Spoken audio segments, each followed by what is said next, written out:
não fui eleito para ser o gerente da crise.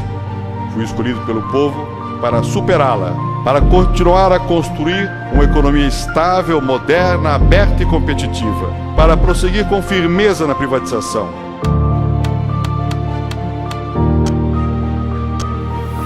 My fellow citizens, at this hour, American and coalition forces are in the early stages of military operations to disarm Iraq, to free its people, and to defend the world from grave danger.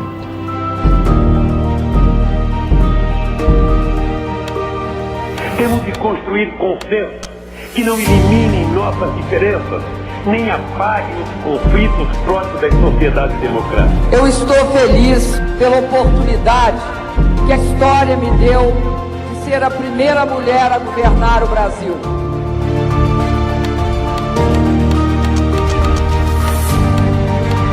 Boa tarde, todo o povo brasileiro.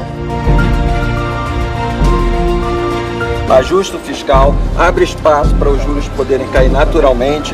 Não se trata de concordar ou não com o governo, mas de combater um golpe de Estado que poderá mergulhar o Brasil em um doloroso processo. Pela memória do coronel Carlos Alberto Brilhante Ustra, o pavor de Dilma Rousseff. Estamos fazendo a modernização das leis trabalhistas e você terá inúmeras vantagens. Não aturarei de um cidadão que vem aqui e não sabe ouvir a posição de uma mulher eleita. Deus acima de tudo, Deus acima de todos.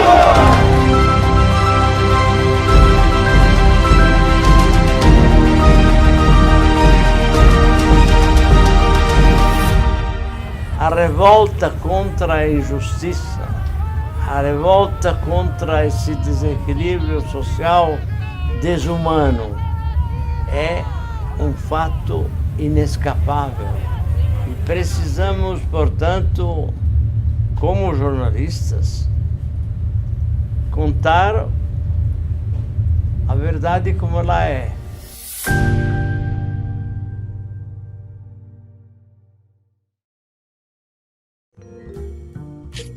Olá, bem-vindos a mais um programa Fechamento, neste ano da graça de 2021, em que chegamos aos 1000 dias do mandato de Jair Bolsonaro, as 1001 noites, os delírios da Arábia, né, que nós estamos vivendo agora no Brasil.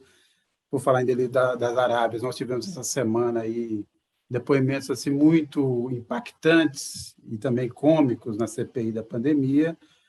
Primeiro, da advogada Bruna,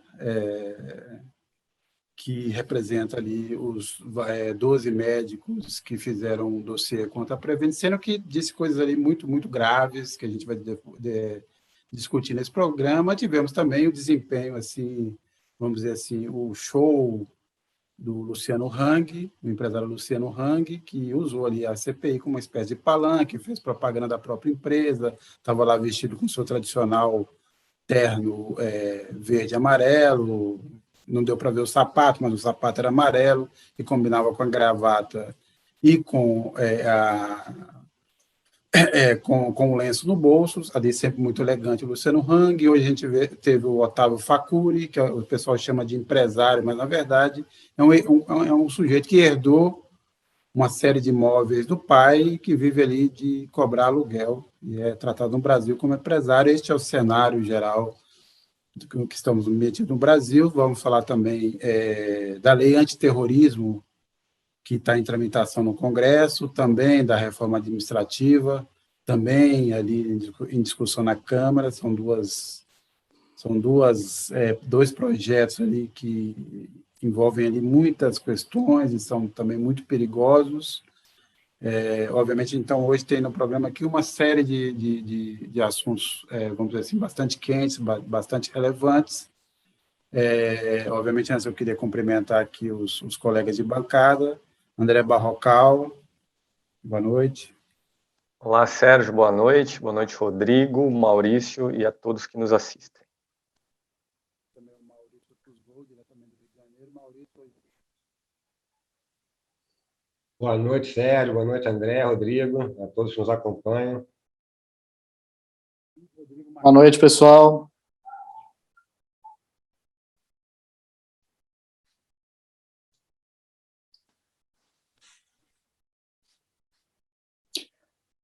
Bom, acho que o Sérgio está aqui com algum probleminha no áudio. Então, para começar a animar um pouquinho aí esse nosso encontro, vamos falar sobre os 1000 dias do governo Bolsonaro. No início da semana, ele chegou a dar uma declaração um tanto sugestiva, pedindo para imaginar como estaria o Brasil caso ele não tivesse vencido as eleições de 2018 e aquele outro lá tivesse ocorrido, e acabou que, no final das contas, o pessoal acabou gostando, né, do cenário idealizado aí por ele. Mas solta para a gente, Cacau, esse momento aí em que o Bolsonaro fala sobre os seus 1000 dias à frente do governo. Se fosse decisiva naquele momento, é só imaginar quem estaria no meu lugar. O perfil dessa pessoa, o seu alinhamento com outros países do mundo, em especial aqui da América do Sul, onde nós estaríamos agora. E aí que eu peço para cada um de vocês, se coloquem no meu lugar, ou então coloquem aquele outro que não chegou no meu lugar. Como estaria o Brasil hoje em dia? Quando se fala em 1000 dias sem corrupção, eliminou-se a corrupção? Obviamente que não. Pode acontecer problemas em alguns ministérios? Pode, mas não será da vontade nossa. Nós vamos buscar maneira de, obviamente, apurar o caso e tomar as providências cabíveis com outros poderes sobre aquele possível ato irregular. Mas diminuiu muito a corrupção no Brasil, muito. Mas nós respeitamos a liberdade. Por mais que me acusam de atos antidemocráticos, são apenas acusações, ninguém mais do que eu respeita o direito de todos. E tem um ditado que diz: nada não está tão ruim que não possa piorar. Bom, pessoal, vemos aí a declaração do nosso ilustríssimo presidente da República, Jair Bolsonaro, e o Túlio Neto já bem lembrou aqui uma gafe que ele cometeu depois, confundindo aí os seus 1000 dias com 1000 anos de governo. Eu acho que, no final das contas, eu não sei por que ele me lembrou uma certa figura que sonhava com um Reich de 1000 anos. Ou você teve outra associação, Maurício? É um fetiche, né, Rodrigo? É incrível, né? 1000 anos. Para mim parece 1000 anos, na verdade, né? Tá demorando, né? Nós temos até nosso cronômetro, né? Sempre lembrando disso, nosso cronômetro regressivo, né? Mas, enfim, nunca antes na história desse país se viu alguém comemorar 1000 dias de governo, não me lembro disso, muito menos inaugurando 10 quilômetros de asfalto, né? É uma coisa interessante. Pois é. 10 quilômetros de asfalto na cidade de Teixeira de Freitas, interior da Bahia. Essa foi a grande realização escolhida por Jair Bolsonaro para inaugurar na terça-feira, e celebrando esses 1000 dias gloriosos de governo. Sérgio, você já está conosco? Pode falar um pouquinho aí sobre esse feito ou não? Estão me ouvindo? Estão me ouvindo? Muito bem. Estava com problema de som aqui. Obviamente, a vida anda dura, né? Anda dura no mundo, e anda dura para o Bolsonaro. Talvez esse seja o grande marco do governo Bolsonaro, 10 quilômetros de inauguração. Eu estou tentando aqui lembrar, aqui, do ponto de vista de qualquer decisão que ele tenha tomado, ou de qualquer política que tenha sido adotada nesse governo, que mereça algum tipo de registro, além desse 10 quilômetros, que aparentemente agora foram construídos no último período, porque um tempo atrás ele, inclusive, estava inaugurando obra que já existia há algum tempo, já tinha sido reinaugurava a obra que já tinha sido construída, ou inaugurava a obra que ainda não estava concluída, aí voltava a inaugurar o marco inicial da obra. Então, essa é a situação. Eu não consigo imaginar assim, o que daria para destacar. A gente até podia fazer essa rodada aqui, todos nós.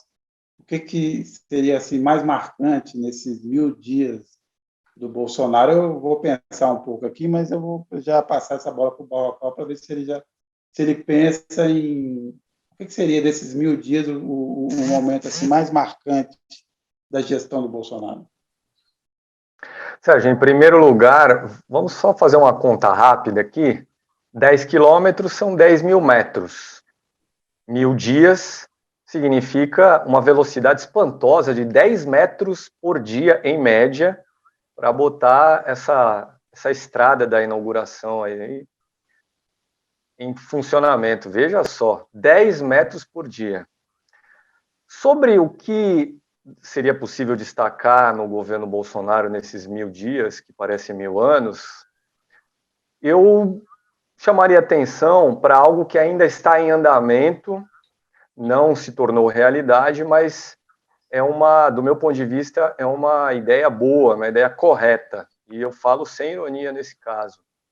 Na proposta de reforma do imposto de renda apresentada pelo ministro Paulo Guedes, essa proposta já foi aprovada pelos deputados e está no Senado, o governo retoma a cobrança do imposto de renda sobre lucros e dividendos distribuídos por empresas a seus sócios e acionistas. Essa cobrança foi abolida em 1995, primeiro ano do governo neoliberal de Fernando Henrique Cardoso, e agora um outro neoliberal, o Chicago Boy Paulo Guedes, tenta ressuscitar esse imposto. É uma taxação dos mais ricos desse país. O único problema é que, no avanço desse projeto na Câmara, outras benesses foram concedidas aí para ricos e empresas no imposto de renda, então o saldo final talvez não seja positivo, mas entendo como meritória essa ideia de voltar a cobrar imposto dos mais ricos no Brasil, imposto de renda dos mais ricos no Brasil. É bem lembrada, Barrocal, e você também ressalta bem que provavelmente ou vai dar uma conta zero, porque eles querem compensar com a redução de alíquotas em outros tipos de impostos, o que deve bagunçar um pouco mais o já bagunçado sistema tributário brasileiro, sem contar que eles vão tendo todo dia alguma ideia esdrúxula. O último foi propor isso aí até a partir do Arthur Lira, mas com aval do governo, aval do Ministério da Economia, que era tentar limitar a cobrança do ICMS nos combustíveis, porque agora o Bolsonaro inventou mais uma fake news, que é esta, de que a culpa do aumento do preço do gás, a culpa do aumento do preço da gasolina é a cobrança de ICMS, né, que é um imposto que cabe aos estados. E, obviamente, isso não tem nenhuma chance de prosperar, porque fere as relações da federação e, obviamente, cairia um pouco agora no Supremo Tribunal Federal. Mas esse é um caminho. O problema é que a reforma que se está pensando agora tributária, na verdade, é mais um remendo que só piora um sistema totalmente desconexo, né? Esse Frankenstein, que é o sistema tributário brasileiro, que, na verdade, tem um único objetivo, que é proteger quem tem dinheiro e cobrar de quem é mais pobre, porque, na verdade, a gente tem uma carga muito grande sobre o consumo. Mas você lembrou bem, retomar essa discussão da taxação de lucro e dividendo. Aliás, ela é mais importante, Barrocal, Rodrigo e Maurício, do que a discussão sobre a taxação de grandes fortunas. Obviamente, faz mais sentido você tributar a renda e o patrimônio em outras esferas. Por exemplo, IPTU é mal cobrado no Brasil, imposto territorial que os ruralistas pagam nas suas terras é muito baixo. Tem outras formas de você capturar e de você cobrar corretamente os ganhos de renda e os ganhos patrimoniais dos indivíduos, principalmente quem ganha mais, do que exatamente o imposto sobre grandes fortunas, que acaba nem gerando tanto dinheiro assim como se imaginava. Então, a grande reforma tributária brasileira teria que ser tocada pensando, na verdade, em fazer o que o mundo faz classicamente. Imposto de renda com alíquotas maiores, cobrar lucros e dividendos, cobrar a transmissão de herança, cobrar o acúmulo de imóveis e terra. Não por menos, bancos no Brasil são donos de muitos imóveis e de muitos pedaços de terra, até porque tem tributações baixas. Então, esse ponto é um ponto realmente importante. Maurício, você lembra de alguma coisa desses 1000 dias, assim, gloriosos 1000 dias? Sérgio, estava pensando aqui, acho que é interessante destacar o serviço prestado pelo governo Bolsonaro, se é que houve, a elite que, bem ou mal, com vias tortas, o colocou lá, né? As reformas, sobretudo, eu falo, né? Houve um avanço, né? E o que passou foi sempre contra o interesse dos trabalhadores, né? Enfim, o interesse da maioria da população, e aos trancos e barrancos, digamos assim, né? Apesar dessa pantomima toda que ele criou desde o primeiro dia, praticamente, do seu governo, essa agenda, né, que dizia-se ser do Paulo Guedes, né? Hoje temos dúvidas, né, que o Paulo Guedes está mais para a Rainha Elizabeth do governo atualmente, mas, enfim, essa agenda acabou caminhando, né? Quer dizer, se a gente for pegar historicamente, né, desde do impeachment da Dilma, né, governo Temer, teto de gastos, congelamento de salários, tudo que veio, né, essa bola de neve, ela desagou agora nas reformas, e, enfim, a agenda, de uma certa forma, da elite brasileira, ela avança, né? Apesar das 600 mil mortes quase aí, dessa palhaçada, né? Quase que foi esse governo Bolsonaro, está sendo. Né? Avança em termos também, né? Porque, na verdade, eles não conseguiram entregar. E uma parte da sorte do Brasil é o fato de que é um governo também muito incompetente, então não foi capaz de entregar tudo o que prometia. E agora o Paulo Guedes também volta a prometer mais. Ele agora está falando um plano de 10 anos, essa pretensão aí, talvez, dos 1000 anos no poder, de incluir a Petrobras e o Banco do Brasil na lista de privatização, mas eles não conseguem entregar nem a privatização dos Correios. Então, para a sorte um pouco da sociedade também, a gente está nesse ponto. Rodrigo, você destacaria o que desses 1000 dias? Olha, antes de falar o que eu destacaria, eu vou mencionar aqui 2 comentários. O Almir Messias, que eu espero que não seja algum primo distante do presidente e tal, ele diz que a grande realização, a única obra de Jair Bolsonaro nesse período foi acabar com o horário de verão. Realmente, vemos aí como foi decisivo, né, essa intervenção do presidente acabando com o horário de verão, no momento em que a gente tem uma grave crise energética em curso. E o Paulo Roberto diz, há outro fator, gastar R$720 mil para inaugurar uma ponte de madeira de R$250 mil. De fato, houve um episódio em que ele inaugurou uma ponte de madeira. Eu só não sei confirmar se esses valores de 700 mil para inaugurar e 250 mil são corretos, mas recordo que sim, ele chegou a inaugurar uma ponte de madeira. Para mim, a grande cena que ficou do governo Jair Bolsonaro em todo esse período foi ele no cercadinho, né? Eu não vi ele governar, eu vi ele ali interagindo com os seus fanáticos seguidores no cercadinho do Palácio do Alvorada, e se eu fosse mencionar uma grande realização dele ali no cercadinho, eu diria que foi o dia em que ele tentou oferecer cloroquina para uma ema do Palácio da Alvorada, mas aparentemente ela não ficou muito satisfeita com a indicação. E, Sérgio, olha só que curioso, só aproveitar aqui para citar mais alguns dados de 1000 dias de governo Bolsonaro, ambos dados divulgados hoje pelo IBGE, a Agência Oficial de Estatísticas do Brasil. No ano passado, o rebanho bovino brasileiro, olha só, cresceu 1,5%. Eram 218 milhões de cabeças de gado no Brasil. 218 milhões de cabeças de gado. E o IBGE divulgou também, hoje, que ao final do mês de julho, a taxa de desemprego no país estava em 13,7%.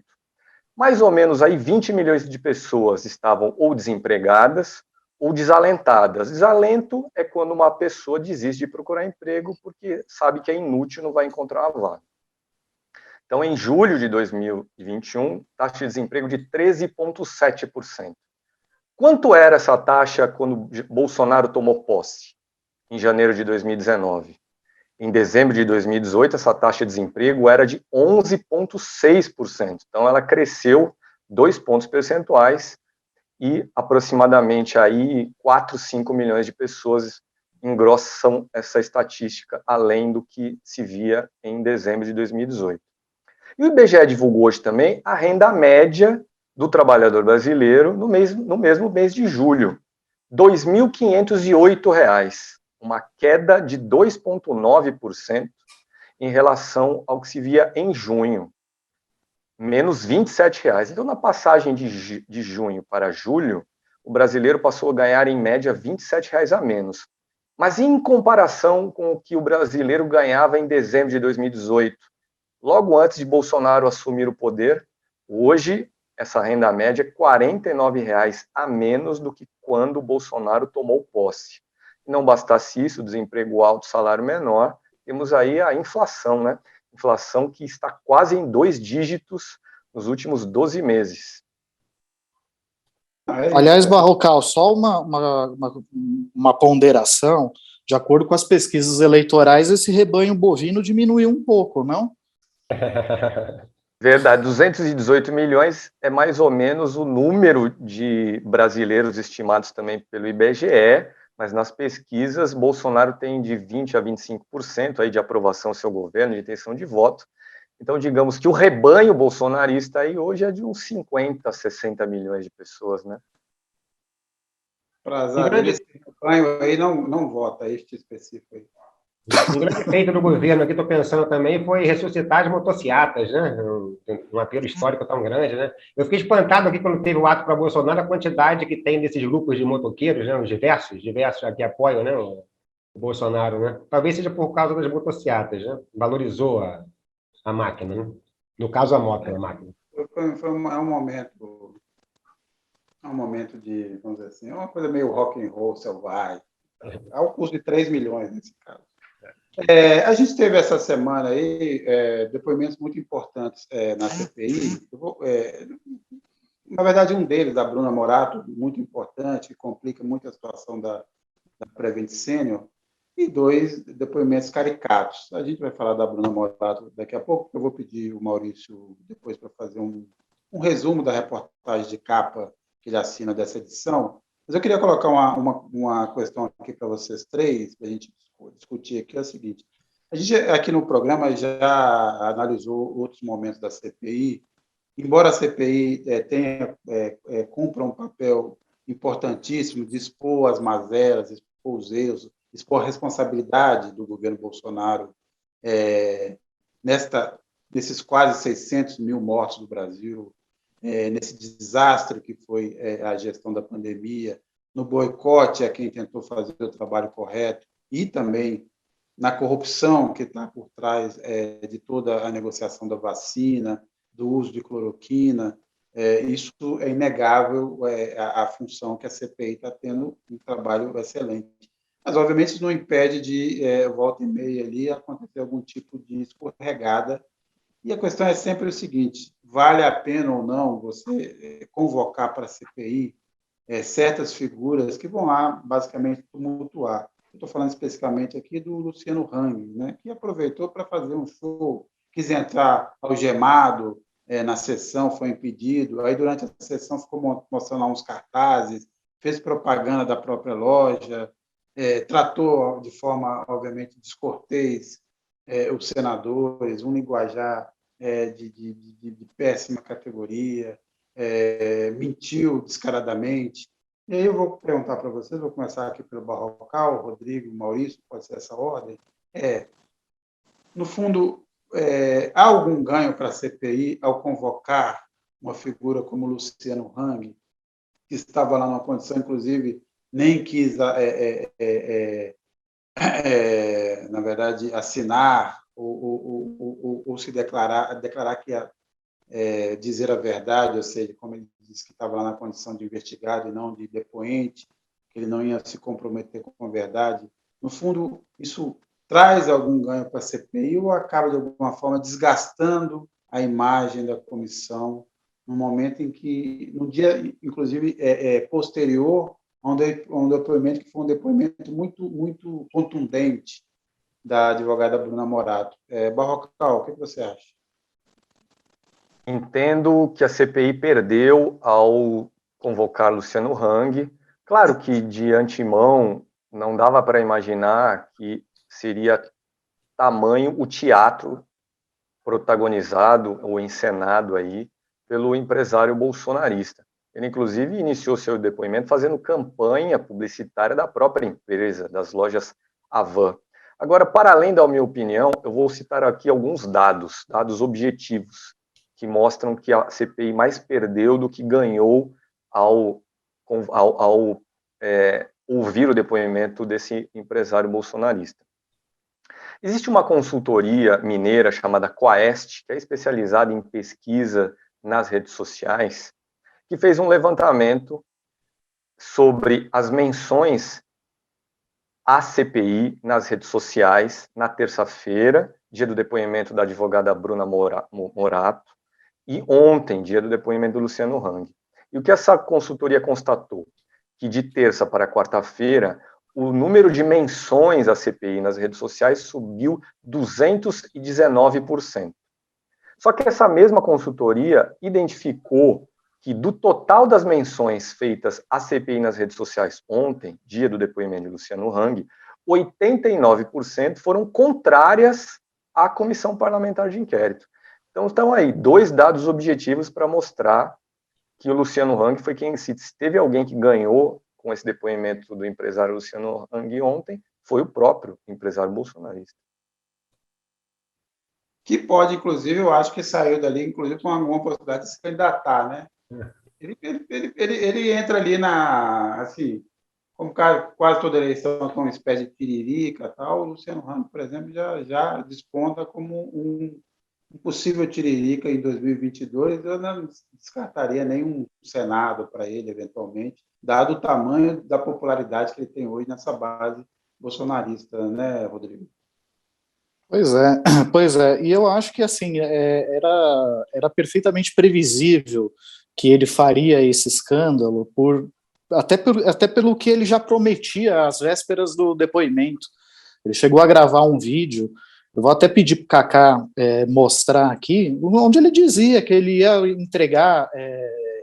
chegar na CPI algemado, entregar a algema para os senadores prenderem ele, um fetiche estranho aí que não deu para entender muito bem, mas ele já prometia o circo, ele já anunciou o circo assim que ele foi convocado a depor, e às vésperas da CPI, ele demonstrou isso claramente. Kaká, solta o vídeo para gente.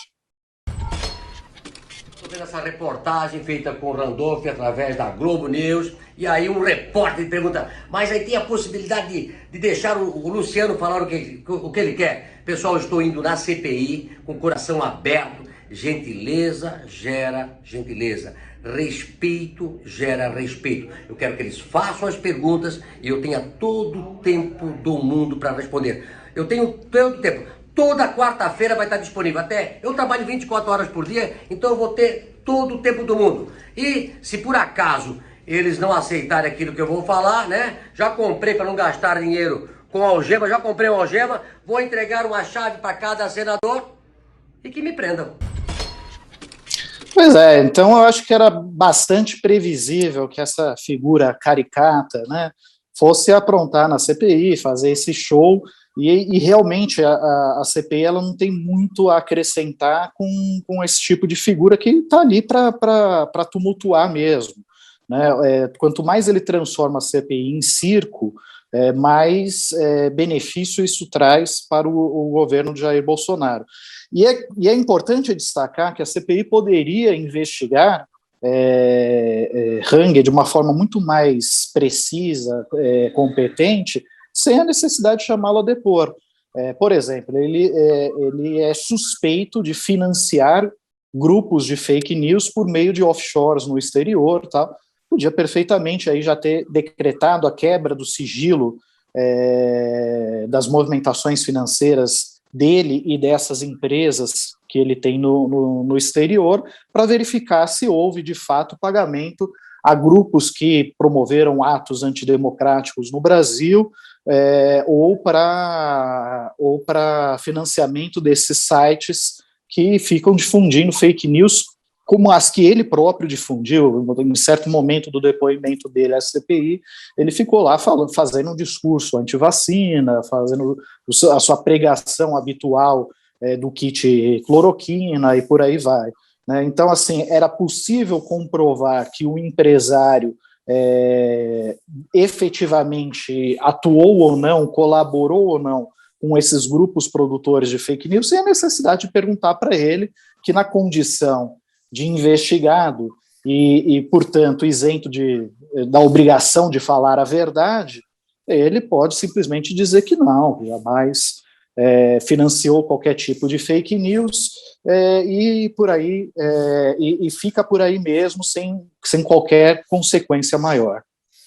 Um problema aí nesse caso na verdade, é o escopo que tem a CPI. Na verdade, o Luciano Hang precisa ser alvo mais da CPI da fake news, que está parada por conta da CPI da pandemia, do que exatamente da CPI da pandemia neste ponto. E depois o problema de tentar chegar a algum ponto com esse bolsonarismo mais radical, esse bolsonarismo raiz, que vira uma conversa de louco. Não adianta conversar, o cara vai continuar mentindo. Quer dizer, ele mentiu sobre a ideia do tratamento precoce, essa coisa, aliás, ridícula do que é o tratamento precoce, do que é o tratamento preventivo, é uma coisa que não tem base científica nenhuma. Aí diz que não toma vacina porque tem anticorpos, e daí vai. É como também foi hoje esse Otávio Facuri. É um desperdício de tempo, no fundo, né? E acaba depois virando uma coisa meio repetitiva e monótona. E tem um fato que ele usou, a história de que a mãe morreu. E aí também é outra coisa muito difícil, a mãe morreu, isso tudo é complicado nessa discussão. Mas deixa eu ouvir o Maurício aqui. Sérgio, eu concordo plenamente com você que tem grande chance de a gente ver o Luciano Hang de novo no Congresso com um mandato. Mas eu acho também que antes disso a gente vai ver de novo o Luciano Hang no Congresso nessa CPMI da fake news, como você falou, porque a CPI da pandemia, da Covid, ela acaba agora, né? Ficou de ser entregue o relatório dia 20 de outubro, finalmente, mas vai continuar, não vão deixar, a oposição não vai deixar o governo Bolsonaro parar de sangrar, digamos assim, até as eleições, né? E é certo que o Luciano Hang será convocado se os trabalhos da CPI das fake news for retomado. Nesse depoimento de ontem, o assunto foi abordado en passant, né? Ele falou das offshore, das contas, negou que financiasse qualquer site ou blog, ou o que quer que seja, mas foi pouco abordado, né? E se vocês me permitem, essa história toda remete ao fundo, né, da CPI, porque hoje o senador Alessandro Vieira, do Cidadania, ele reclamou dos rumos, digamos assim, que o senador Renan Calheiros, o relator, está dando ao relatório final. Ele acha que o Renan está fazendo um relatório muito político e que isso vai acabar servindo, vai acabar ajudando que não vá adiante, entendeu? E que seria mais correto fazer um relatório mais técnico, né? O Alessandro Vieira, para quem não sabe, ele é ex-delegado da Polícia Federal, e ele, enfim, é um racha no G7, lá no grupo da oposição na CPI, mas traz uma discussão muito interessante, porque até que ponto, né, foi feita a sua política e até que ponto a CPI vai para frente do ponto de vista técnico, né? No caso do Hang, por exemplo, havia necessidade do senador Renan Calheiros chamá-lo de bobo da corte, por exemplo, em vez de tentar fazer um questionamento, né, um questionário mais incisivo. Aí ficou aquela confusão toda, 1 hora de confusão. Era óbvio que a base reagir, né? O Flávio Bolsonaro se encarregou pessoalmente disso. Tudo bem que aquele figurino lá do Luciano do Hang realmente não é qualquer coisa, né? Mas, enfim, a preocupação que fica é como vai ser o relatório, né? Se o relatório vai, de fato, falaram que os juristas estão ajudando, Miguel Reale, OAB e tudo mais, mas fica a curiosidade, agora a expectativa, qual o teor técnico do relatório da CPI no dia 20. Sérgio, e só para acrescentar uma informação sobre Luciano Hang, sigilos e CPI das fake news. O empresário teve seus sigilos bancário e fiscal quebrados pelo juiz Alexandre de Moraes, do Supremo Tribunal Federal, em maio de 2020. O juiz determinou essa quebra dentro daquele inquérito do próprio Supremo que investiga as milícias digitais bolsonaristas. Naquele momento, maio de 2020, a CPI das fake news já estava paralisada, já tínhamos a pandemia em curso. Então, é possível que, na volta da CPI das fake news, esses sigilos do empresário Luciano Hang sejam requisitados pela Comissão Parlamentar de Inquérito. Eles foram requisitados dentro do Tribunal Superior Eleitoral, naquela ação que pede a cassação da chapa Bolsonaro-Mourão por divulgação de mentiras e abuso de poder econômico e político, ação essa que corre dentro do próprio TSE, uma ação proposta aí pelo PT. Eu acho até que, na verdade, a CPI da pandemia acaba levando água para a CPI das fake news, porque ela dá um motivo vamos dizer assim, ainda mais concreto para a investigação, porque se produziu mentiras, fake news, distorções, que ao cabo levaram a uma quantidade de mortes muito superior. O Brasil está chegando aos 600 mil, o segundo país com mais mortes. Nós tivemos todas essas tragédias e esses empresários financiaram grupos para mentir sobre a CPI, financiaram sites, canais bolsonaristas que divulgaram as mentiras sobre a cloroquina, sobre não tomar vacina, e toda essa espécie de fake news que até hoje rola, né? A gente dizendo que a vacina mata, a pessoa vira jacaré, não pode tomar vacina as crianças porque morrem, e toda essa história que está envolvida nisso. Então, eu acho que a CPI da pandemia vai acabar legando muito material para a CPI da fake news, que se quiser avançar, estava ali meio patinando, tem agora mais um caminho para avançar. Mas vamos falar um pouco do depoimento de ontem. Eu queria, na verdade, aproveitar o Maurício para ele. Eu só queria fazer um comentário rapidamente aqui, é que eu decretaria a prisão do Luciano Hang só por causa daquele terno. Entrou na comissão aquele terno, saía de lá preso. Mas, passando isso, Maurício, para a gente... primeiro, fala um pouco da sua reportagem, porque, no fundo, a reportagem de capa dessa semana de Carta Capital mostra que não é uma coincidência a Prevent Senior ter se aliado ao governo na divulgação e na propagação e disseminação do kit do Covid, ou na tentativa de provar que remédios que não têm eficácia poderiam ser usados no caso do combate ao Covid. Isso tem a ver com um pouco do histórico da própria empresa, de enganar, assim, de burlar os clientes. Então, Maurício, fala um pouco da sua reportagem, obviamente, sem entregar muita coisa, e nos diz aí o que você achou de mais importante no depoimento da advogada Bruna Morato. Não, convido a todos os nossos leitores a ler essa matéria, que realmente está muito interessante. A fiz com a nossa companheira, a nossa colega Ana Flávia Gussi, né, que não pode estar aqui hoje com a gente, não pôde, porque parece que ela está muito chateada que o Atlético Mineiro foi eliminado pelo Palmeiras na Libertadores, foi isso que me disseram. Rapaz, eu nem sacaneei ela por causa do acidente dela e você está aí expondo. Mas, enfim, a matéria mostra, como o Sérgio falou, sabe aquela coisa da pessoa certa no lugar certo? No caso, foi a empresa certa no lugar certo, não foi por um acaso que isso aconteceu, que a Prevent Senior se prestou esse papel, né? Era uma empresa que tem um histórico de desprezo com os próprios funcionários, de desrespeito com os pacientes, né? E isso foi mostrado ao longo do depoimento, por exemplo, da advogada Bruna Morato, que fez um depoimento muito interessante na CPI, né, na terça-feira. O senador Randolfo Rodrigues, vice-presidente da CPI, falou que foi o depoimento mais corajoso e impactante da comissão até agora, talvez tenha sido mesmo, né? E ela confirmou, né? Porque na outra semana havia toda a denúncia que já estava em mãos do senador Humberto Costa, ele falou, mas quem estava lá para depor era o diretor executivo, o diretor médico, perdão, da Prevent Senior, né? O Pedro Batista Júnior. Dessa vez foi a advogada, né, como o Sérgio falou no início do programa, autora da ação que reúne os 12 médicos, né, que deu origem ao dossiê inicial que puxou todo esse novelo, e ela mostra que uma série de coisas que aconteciam, entendeu? E aí vai desde a questão trabalhista mesmo, né? Por exemplo, os médicos, 90% dos médicos da Prevent são contratados como pessoas jurídicas, mas são submetidos, obrigados a trabalhar como seletistas, né, em regime de CLT, cumprindo horário, com plantão obrigatório, com punição por atraso, e, enfim, várias coisas que um PJ normalmente não tem. Quer dizer, uma série de pequenas burlas, né, que foi acontecendo, e que quando chegou esse momento da pandemia, eles estavam... foi o parceiro ideal do governo para fazer esse pacto macabro, né? Foi usado esse termo, pacto, né? Os próprios médicos definiram assim, a advogada falou. Eu chamo de pacto macabro de propaganda. Aliás, Maurício, tem até um trecho aqui que o Cacá separou do depoimento da Bruna, em que ela fala nesse momento. A gente pode soltar rapidinho e voltar contigo? Sim, vamos lá. Vamos lá, Cacá. Dr. Pedro foi informado que existia um conjunto de médicos assessorando o governo federal e que esse conjunto de médicos estaria totalmente alinhado com os interesses do Ministério da Economia. Eles desenvolveram uma estratégia. Qual era essa estratégia?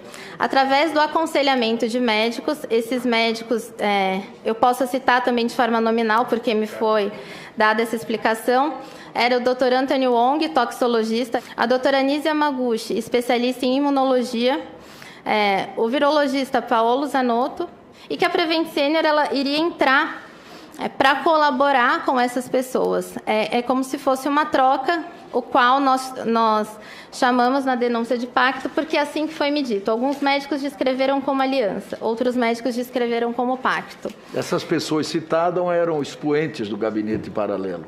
Então, o fato novo é a relação desse gabinete paralelo com o Ministério da Fazenda. Então, gente, estava falando, né, vocês viram aí no vídeo, né, a advogada citou o tal pacto aí, né, e eu estava falando, é um pacto macabro de propaganda mútua, né, o governo utilizaria o estudo da Prevent, os pseudo-resultados, os resultados fraudados da Prevent para fazer propaganda do tratamento precoce, de tudo que vinha junto, né, e a Prevent, por sua vez, ia se valer dessa mesma propaganda para poder crescer, né, enfim, lucrar, né, foram 4,3 bilhões de faturamento em 2020. Essa empresa é de 1997. Até 2019, ela só estava em São Paulo. Agora já está em Curitiba, Brasília, está aqui no Rio. Há uns meses atrás, curiosamente, para quem conhece o Rio, eu moro próximo ao Shopping Rio Sul, e abriu uma Prevent Senior na Rio Sul, né? E eu passei, né, e estava olhando e pensei, poxa, tá aí um plano de saúde para a terceira idade, que legal, tal, nunca tinha. Aí comentei em casa, conhece o Prevent Senior, abriu aí, tal. Curiosamente ficou famosa, né? E infelizmente a prática era essa, né? E aí, né, não vou, como o Sérgio pediu, não vou entregar muito na matéria, mas uma coisa filosófica, assim, digamos assim, que eu não coloquei no texto, né, mas para a gente pensar, para quem lê pensar. Nessa pandemia falou-se muito, vamos fazer um novo normal, novos paradigmas, a humanidade vai aprender com esse sofrimento, aquela coisa toda, né?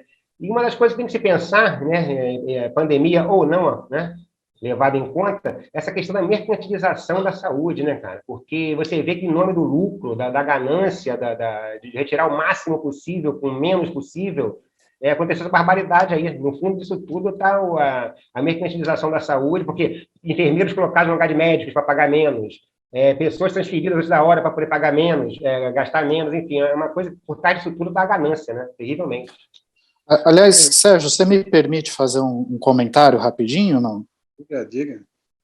Não, é que é o seguinte, por exemplo, o Túlio Neto, ele chegou a fazer a seguinte pergunta, para você, inclusive, o que você e os seus colegas diriam da possibilidade de haver exageros de uma ação da imprensa no caso da Prevent? Será que não estão avançando muito sem fazer uma pesquisa melhor sobre esse caso?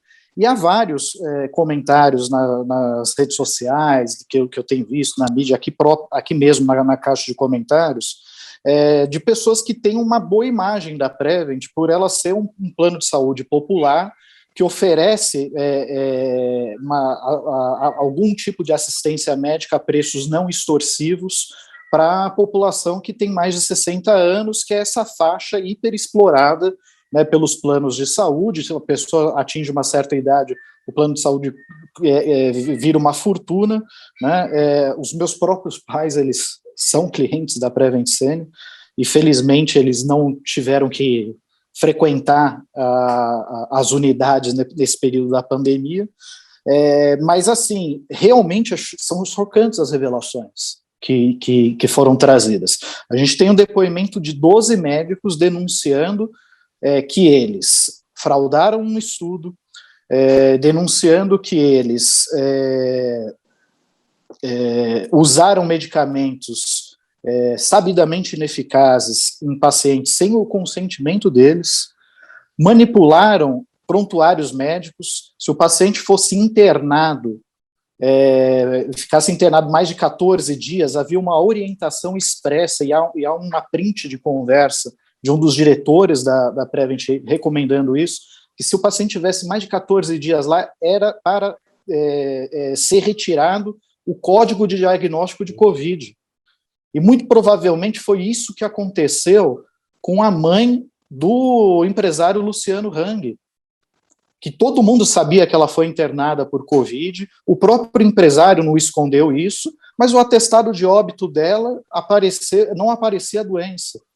E ao depor na CPI, ele disse, provavelmente o plantonista cometeu um erro. Não foi erro, foi uma orientação. Todo mundo que permanecesse mais de 15 dias num leito de UTI teria o código de diagnóstico retirado do prontuário. Isso é fraude, isso é uma coisa grave, né? E você tem, inclusive, planilhas que foram apresentadas pelos denunciantes comprovando quantos pacientes receberam essas medicações, né? Quantos pacientes efetivamente morreram naquele estudo pré-print, né? Que foi divulgado à época e que Bolsonaro fez propaganda, mas foi um estudo que ele não foi aceito em nenhuma publicação científica, até porque eles não tinham obtido autorização do Conselho de Ética para tocar aquele estudo no início, né? Eles iniciaram o estudo sem essa autorização e depois, por conta disso, o estudo acabou suspenso, e eles continuaram fazendo esses experimentos macabros, né? Na época já havia dezenas de especialistas, inclusive especialistas de fora do Brasil, falando que esse estudo era atroz. Esse foi um termo usado, por exemplo, por um pesquisador, um médico francês que leciona na Universidade Nacional da Austrália, né? Porque não tinha base científica alguma. Então, assim, eu realmente acho que aqui não se trata de, assim, o objetivo aqui é destruir a reputação, a imagem de uma operadora de plano de saúde que oferece planos baratos, mas sim questionar quais são as práticas que são adotadas por esses planos de saúde, porque aparentemente o que dá a entender aqui é que eles consideravam uma morte como uma alta.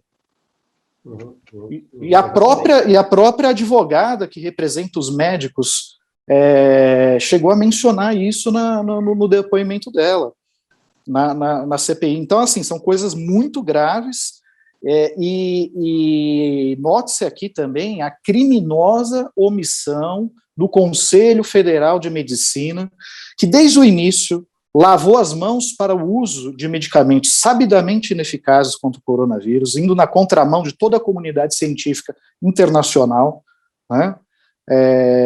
Nenhum país da Europa ou nos Estados Unidos, quer dizer, nenhum país assim sério ainda tem pesquisas em curso com cloroquina, testando a eficácia da cloroquina, porque todos concluíram já há meses, antes de terminar o ano passado, que esses remédios não só não funcionavam, como traziam efeitos colaterais potencialmente graves para quem estava num quadro de insuficiência respiratória, e ainda assim o Conselho de Medicina lava as mãos para isso e continua lavando as mãos ao ver uma operadora de plano de saúde que tem uma rede hospitalar própria, né, fazendo enfermeiros trapaceando os seus clientes, botando enfermeiros no lugar de médicos, fazendo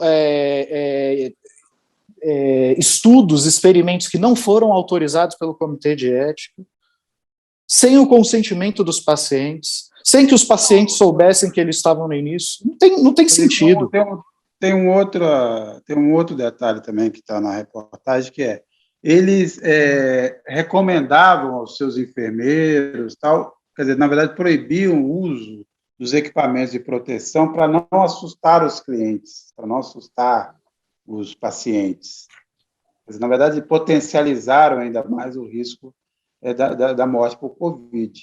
Então, isso também é outro ponto. Quer dizer, na verdade, tem muito ali um pouco de falta de transparência, vamos dizer assim, com os clientes, inclusive nesse ponto em que enfermeiros atendiam os clientes como se fossem médicos, para permitir que um médico só ficasse responsável por vários consultórios. Essa é uma das formas de baratear o custo, que é uma equação muito complicada, eu não consigo até hoje entender como é que pode funcionar a Prevent Senior numa faixa de idade em que as pessoas usam mais serviços, todos os serviços médicos.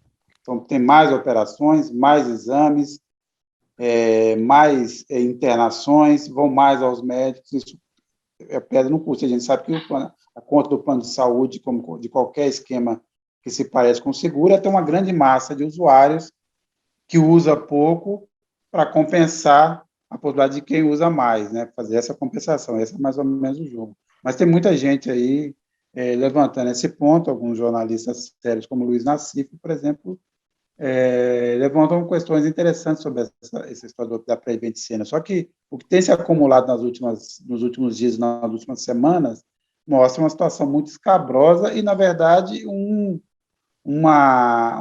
conluio, né? Os diretores falavam até no alinhamento ideológico com o governo Bolsonaro, então havia ali realmente um pacto que resultou num número de mortes descabido, que, na verdade, acabou, inclusive,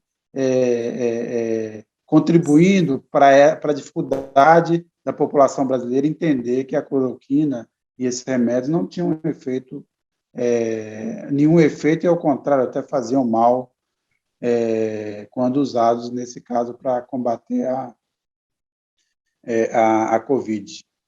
Mas esses pontos, o que se revelou nos últimos dias sobre a Prevent Senior dificulta você achar que ali não tinha nada estranho, que o plano de saúde, os seus diretores, não sabiam e não tinham consciência plena do risco que eles submeteram seus pacientes em várias frentes, em várias modalidades, em vários momentos. A gente tem... Desculpa, pode continuar. Diga. Não, tem uma outra questão conceitual, né? Até meio chata, né? A pessoa fala, o Bolsonaro é genocida, não é? Esse termo se aplica, não se aplica. Mas uma coisa que uma das fontes da matéria me falou, essa questão da Prevent Senior, enfim, genocídio pode ser um crime difícil de caracterizar, mas claramente é um crime contra a humanidade. Já poderia ir para a EPA por causa disso, porque foi um experimento, e ele até me lembrou, eu cito isso na matéria, o Código de Bioética de Nuremberg, que foi assinado em 47, 2 anos após o fim da Segunda Grande Guerra, que o primeiro ponto diz, não pode fazer pesquisa com cobaias humanas. E foi isso que aconteceu aqui no Brasil, cara. Pesquisa com cobaias humanas. Já tivemos outras atrocidades na nossa história, né? Paciente sendo assassinado em UTI, não foi a primeira, mas essa, realmente, cara, é terrível, né? Em escala, né? Eu não me recordo de algo tão escabroso. Não por acaso ele tem sido mencionado como o maior escândalo da medicina brasileira, né? E hoje, inclusive, houve um ato do Levante Popular da Juventude em frente à operadora de plano de saúde, Prevent Senior. Eles chegaram a pichar a frente, né, a fachada da empresa, fazer uma apresentação artística lá, e, para variar, eles resolvem fazer essas manifestações depois que a gente fecha a matéria, e aí não dá para aproveitar as boas imagens na edição impressa, né? É um clássico. E, Sérgio, eu gostaria de fazer uns comentários aí, colocar algumas informações também sobre o Conselho Federal de Medicina e a Prevent Senior, se você me permitir aí. No caso do Conselho Federal de Medicina, o Rodrigo apontou omissão por parte do órgão, pois eu entendo que omissa foi a CPI da Covid, que jamais convocou para depor qualquer dirigente do Conselho Federal. O Conselho não foi omisso. O Conselho foi malandro ao defender que os médicos têm a sua liberdade de ação. Essa defesa da liberdade de ação foi uma ação por parte do Conselho para dar conforto ao experimento com o tal do kit Covid. E em relação à Prevent Senior, isso também, de certa forma, se explica graças à posição do Conselho Federal de Medicina. Prevent Senior é um convênio médico diferente dos tradicionais. Os tradicionais funcionam assim. Eles têm ali uma rede credenciada de médicos. Eu sou um médico, por exemplo, eu topo atender um plano de saúde A, B ou C, o plano me paga X, mas as condições de atendimento quem determina sou eu, médico. No caso da Prevent, é o que se chama de um plano de saúde vertical. A empresa tem uma rede própria de hospitais, o que significa que os médicos e enfermeiros não são prestadores de serviço, são funcionários da empresa. Portanto, se havia uma ordem de cima para baixo para tocar cloroquina nos pacientes, os médicos tinham muito pouco para fazer. não existia a tal da autonomia médica apontada pelo Conselho Federal de Medicina. O que havia era uma ordem de cima para baixo. E essa é a razão para a gente ter visto a produção de um dossiê, esse dossiê, então, aí entregue pela advogada Bruna Morato para a CPI, produção de um dossiê por parte de médicos, funcionários da Prevent Senior, porque simplesmente eles tinham medo de virar público e se pronunciar, porque eram empregados do convênio. Eles não tinham margem de manobra. Então, nesse caso, apontar a autonomia médica foi uma grande falácia para esconder o que, no fundo, era uma ordem de cima para baixo. Muito bem. Enquanto rola a CPI e a gente tem essas revelações da Prevent Senior, que nesse momento, vamos dizer assim, está no centro dos holofotes no Brasil, outros projetos vão sendo tocados aí no Congresso, vamos dizer assim, sem chamar muita atenção ou chamando pouca atenção. Um deles é alvo da reportagem dessa semana do André Barrocal, que é essa lei antiterrorismo, que o Brasil insiste em fazer uma lei antiterrorismo, sendo que é um país que não tem histórico assim nenhum de ataque terrorista ou algo que o valha, né? Nem com o Bolsonaro ali se alinhando a Israel e reclamando ali do mundo muçulmano, ou falando mal do Afeganistão, nem assim a gente atrai o foco aí do pessoal. Mas ele tem um objetivo muito específico, esse projeto, né? Vamos lembrar que esse fim de semana, nesse sábado, dia 2, teremos aí uma manifestação contra o Bolsonaro. Eu não sei, nesse momento, qual o tamanho ela poderá ter, mas há uma grande mobilização. Ela deve indicar aí uma volta de um ciclo de manifestações contra o Bolsonaro, que pode ter um certo tamanho. Entraremos em 2022 numa situação ainda não, numa situação muito complexa, e que vai aumentar esse acirramento, e, no fundo, temos, nesse momento, essa lei antiterrorismo circulando. Barrocal, também pediria para você não abrir toda a matéria para que o pessoal possa ler com calma na revista no fim de semana, mas, conta um pouco da matéria, e 2, dá uma indicação aí do que você acha qual a chance desse projeto ser aprovado, tanto na Câmara quanto no Senado. Bom, vamos lá, Sérgio. Então, nós vimos uma comissão especial da Câmara dos Deputados aprovar, em 16 de setembro, essa nova lei antiterrorismo. Foi uma comissão especial que funcionou durante 3 meses, era dominada completamente pela bancada linha dura, bancada da bala, e a aprovação dessa lei lá foi uma moleza, foram 22 votos contra 7.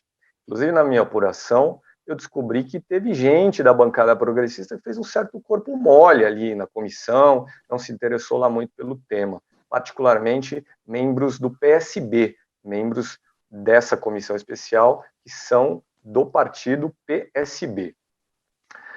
Esse projeto aprovado na comissão especial, ele está hoje pronto para uma decisão do plenário da Câmara.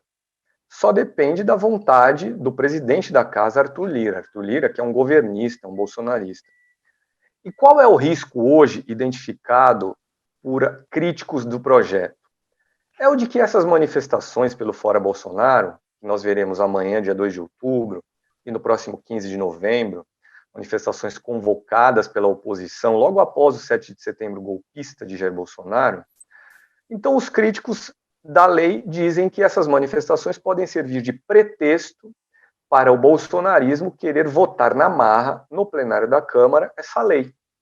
Seria uma forma de dar uma resposta a eventuais distúrbios que ocorram durante essas manifestações pelo Fora Bolsonaro. Esse projeto de lei, ele foi apresentado em 2019 pelo deputado Major Vitor Hugo. Na época, o deputado era líder de Bolsonaro na Câmara. Só que o que, na verdade, o deputado Major Vitor Hugo fez foi ressuscitar um projeto que o próprio Jair Bolsonaro apresentou, quando parlamentar, em 2016. Em 2016, o Brasil ganhou uma lei antiterrorismo, era fim do governo Dilma Rousseff. Uma lei pensada principalmente para o período da Olimpíada do Rio, a Olimpíada de 2016, que aconteceu em agosto na cidade do Rio de Janeiro. E essa lei de 2016, ela descreve o que seriam atos terroristas e determina as punições para quem cometê-los. O que essa nova lei antiterrorismo está propondo agora é dar um passo além, é estabelecer regras de combate preventivo ao terrorismo. Então, nessa proposta, existe uma série de dispositivos contra-terroristas, como, por exemplo, a atuação de agentes de forma infiltrada em organizações investigadas, quebras de sigilo de suspeitos sem autorização judicial e até licença para matar a serviço. O que os críticos desse projeto dizem é que lá na lei há um dispositivo suficientemente vago que permite aplicar esta lei contra movimentos sociais e partidos políticos. E aí eu não falarei mais sobre isso, então, para não tirar a vontade do nosso telespectador aqui de ler, comprar a Carta Capital e dar uma lida na reportagem. Agora, objetivamente, sobre o que você perguntou a respeito das possibilidades de aprovação dessa lei na Câmara e no Senado, entendo que na Câmara até poderia passar uma lei dessa, num contexto de houve distúrbio numa manifestação, o governo faz pressão, Arthur Lira bota para votar e aí a bancada linha dura faz o serviço. Mas no Senado, acho muito difícil que isso venha acontecer. Por duas razões muito simples, ambas encarnadas pelo presidente da Casa, o Rodrigo Pacheco. O Rodrigo Pacheco é um advogado de formação, e é um advogado do tipo garantista. Todos aqueles que têm uma visão do direito, uma visão mais garantista do direito, estão contra essa lei, porque ela tem dispositivos muito invasivos contra aí a população brasileira. Então, por uma razão filosófica, entendo que Rodrigo Pacheco já teria má vontade em fazer essa lei andar. Agora, a segunda razão é que hoje em dia Rodrigo Pacheco, que tem seu nome cogitado para disputar a presidência da República no ano que vem, Rodrigo Pacheco tem feito muito para se diferenciar da Câmara dos Deputados. Muita coisa da agenda bolsonarista que Arthur Lira toca para andar, Rodrigo Pacheco se encarrega de não deixar que avance no Senado. Entendo que isso talvez viesse a ser o caso dessa lei antiterrorismo. De qualquer forma, é uma proposta que mostra muito bem qual é o espírito bolsonarista nesse momento para lidar com as ruas, caso essas ruas estejam contra o presidente Jair Bolsonaro. Outro projeto também que circula aí, vamos dizer assim, também já um pouco adiantado, ele precisa de um pouco mais de votos para ser aprovado do que a lei antiterrorismo, que é o projeto da reforma administrativa, também muito criticado pelo seu formato. Quem fez essa reportagem foi a Fabíola Mendonça, e ela vai contar um pouco para a gente, falar um pouco do conteúdo dessa reportagem. Fabíola, por favor. Olá, amigos de Carta Capital. Convido vocês a conferirem na edição desta semana da revista uma reportagem que assino sobre a reforma administrativa, uma reforma que pretende alterar completamente a estrutura do serviço público, autorizando, por exemplo, a contratação de funcionários sem concurso por um período de até 10 anos e permitindo cooperação entre órgãos públicos com empresas privadas, o que significa dizer que o setor privado vai poder gerir e lucrar com os serviços oferecidos à população. A proposta ela retira direitos do funcionalismo público, seja federal, estadual ou municipal, mas mantém privilégios em alguns setores da categoria, como no Judiciário e Ministério Público, que vão, por exemplo, continuar tendo direito a 60 dias de férias. A reforma administrativa ela tramita na Câmara dos Deputados em formato de proposta de emenda constitucional. É a PEC 32/2020, que está pronta para votação no plenário. O problema é que o governo Bolsonaro, que é o autor da PEC, está com dificuldade de reunir os 308 votos, já que muitos deputados temem não se reeleger se votar a favor da matéria. A reportagem completa está na Carta Capital desta semana. Até a próxima. Bem, antes de a gente continuar aqui no programa, eu tenho visto aí o pessoal aí que está nos assistindo, cobrando aí da presença aí sempre fundamental das meninas desse programa. Infelizmente, elas não puderam participar desse programa por duas questões pessoais. A Ana Flávia Gussen teve um pequeno acidente, caiu, quebrou o cotovelo, em recuperação, a gente está torcendo aqui bastante por ela. Ela deve ficar, no mínimo, aí 2 semanas de molho, mas voltará com a garra de sempre. E a Thaís teve que resolver um problema ali particular, também pediu para não participar hoje, mas a Thaís também é outra presença constante. Obviamente, a gente sente muito elas não estarem aqui, primeiro que elas realmente enchem esse programa aqui de inteligência, né? Enquanto nós 4 aqui conversando abobrinha, principalmente eu, elas recheiam esse programa aqui de informação e inteligência, então realmente fazem muita falta.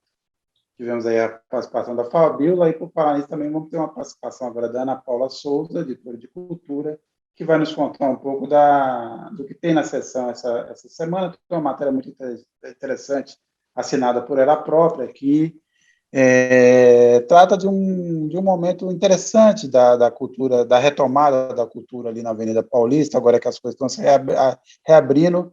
Você tem ali no chamado circuito da Avenida Paulista, ali dos museus, uma série de exposições dedicadas a artistas negras, mulheres, escritoras, pensadoras. Então, quem vai falar um pouco para a gente sobre isso é a Ana Paula Souza. Ana Paula. Olá, todo mundo.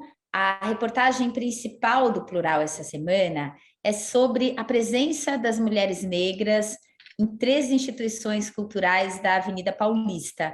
No último sábado, foi aberta no Instituto Moreira Salles uma exposição incrível da Carolina Maria de Jesus, a autora de Quarto de Despejo e de vários outros livros bem menos conhecidos.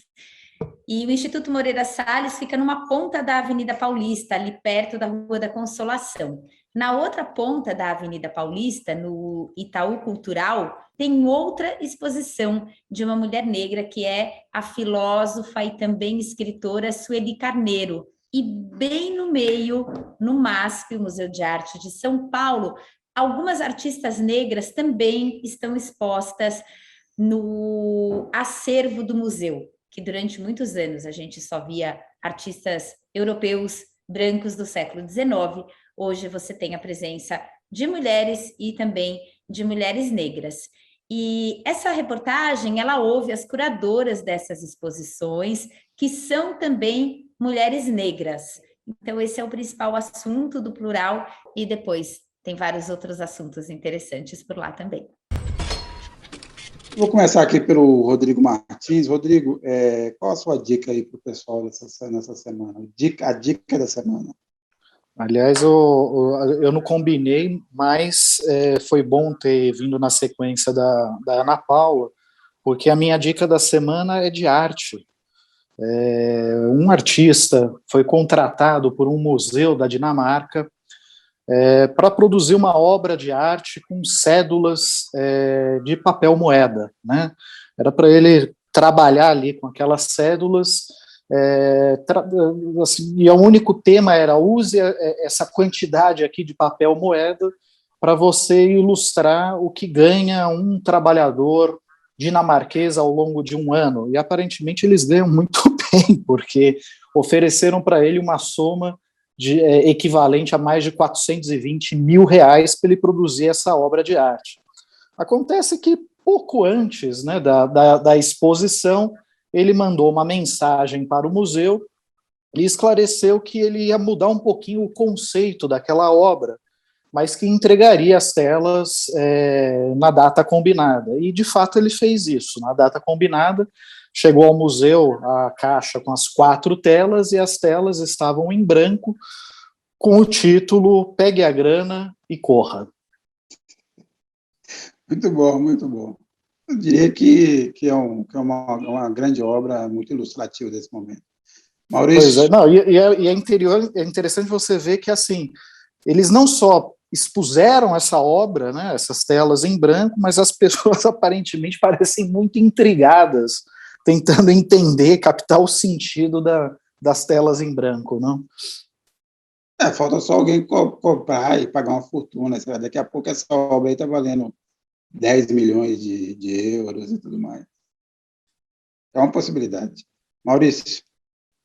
Então, eu acho que a minha dica é seguindo essa história da Prevent aí, né? Hoje, o juiz da 30ª Vara Civil de São Paulo condenou a empresa a pagar 1,9 milhão a um paciente, né, que foi tratado, né, e teve Covid. Detalhe, o paciente que sobreviveu, né, felizmente. E agora, você imagine as famílias que perderam pessoas, né? Enfim, vai chover processo aí na Prevent Senior nas próximas semanas e é uma coisa que pode ter um efeito interessante até sobre a própria CPI futuramente. Barrocal, obviamente, além de fazer nos comunicar aqui, fazer a propaganda do seu programa de amanhã, também dê a sua dica da semana.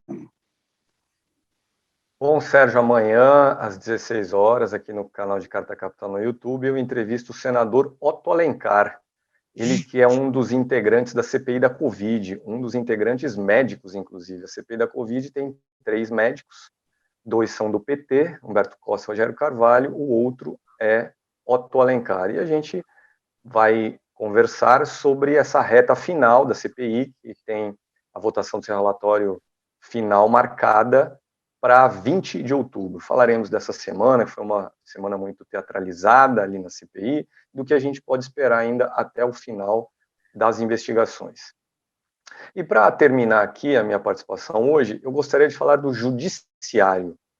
Essa semana, o Conselho Nacional de Justiça, uma espécie de fiscal do judiciário, divulgou o seu anuário. É um documento que traz várias informações sobre o funcionamento do poder, sobre os juízes e seus servidores.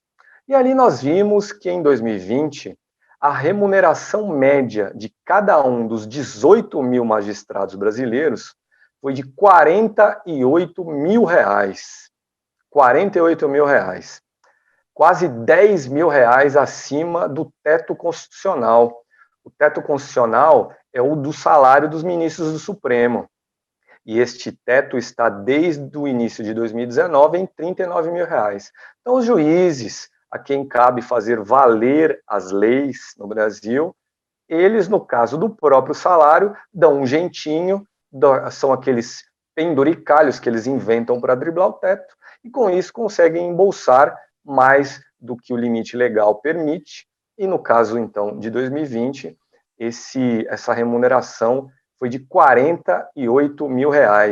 O Brasil tem o judiciário mais caro do mundo, junto com o salário dos juízes, o salário dos servidores e aquilo que se gasta para o poder judiciário funcionar, é consumido aí algo como 1,3% do PIB. E, na esteira disso, só uma curiosidade, né? Um dos juízes aí que embolsam fortunas é Tiago Brandão Bog. Esse é um juiz do Tribunal de Justiça de Goiás. Aí, no mês de agosto, o contra-cheque dele foi de R$ 40 mil. Esse juiz, na última segunda-feira, teve publicada uma decisão curiosa. Estava nas mãos dele uma ação movida por um rapaz contra uma moça, uma ação por injúria, calúnia e difamação. O que dizia a ação movida pelo rapaz?